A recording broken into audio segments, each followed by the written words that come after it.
What's up, everybody? Before we get started, I just wanted to give a huge thank you to everyone for all the support on the last video. We have blown past 500 subs, and every time I look, there are more comments and subs, and man, it has just been unreal.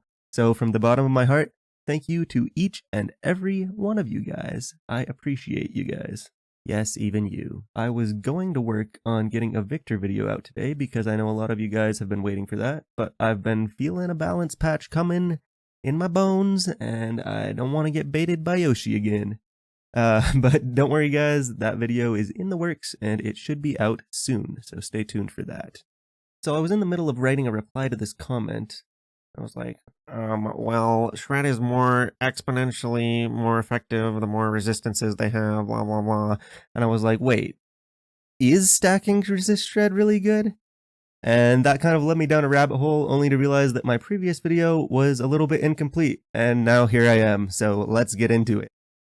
Resistance Shred in Deadlock is calculated in the same multiplicative way as normal resistance, but it's calculated separately and then subtracted after. So if you have an instance of 20% resist shred, and then another instance of 25%, your total resist shred isn't going to be 45% like you might think, it's actually only going to be 40%.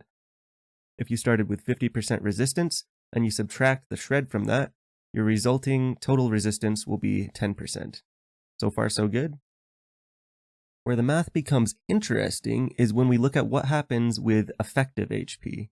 In my last video, I explained how, although the health efficiency multiplier never actually changes when you're stacking resistances, the effect it has on compounding EHP does. So the more resistances you buy, the more EHP each subsequent resistance will give you, because bigger number equals bigger result. But with Shred, the opposite is true. Let's think about math for a second. Let's say we have $10. If we multiply that number by 2, we now have $20. That's a gain of $10. If we multiply that number by 2 again, we have $40, and that's a gain of $20.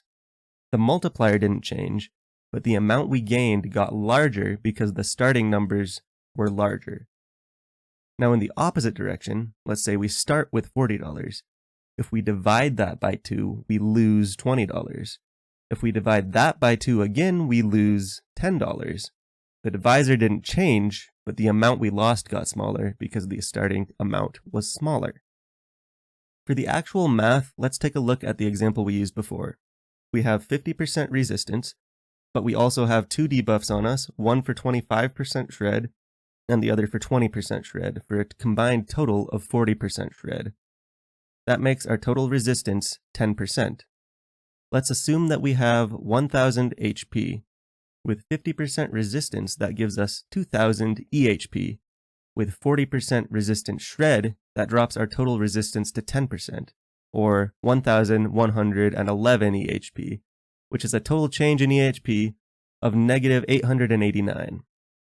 Now if we look at each debuff's effects separately, we can see that 25% provides a negative 667 change in EHP, and 20% provides a negative 571 change in EHP, for a combined total of negative 1238 EHP, meaning you are getting almost 30% less value from the second instance of Shred.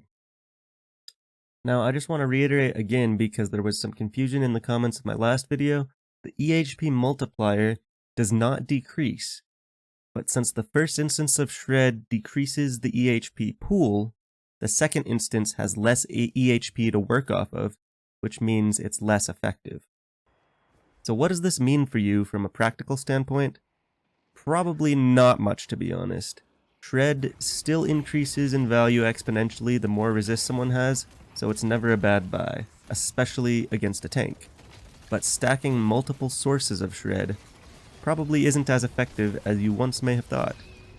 Honestly, it was just something I hadn't really considered in my last video, and I thought it was interesting, so I thought I'd share.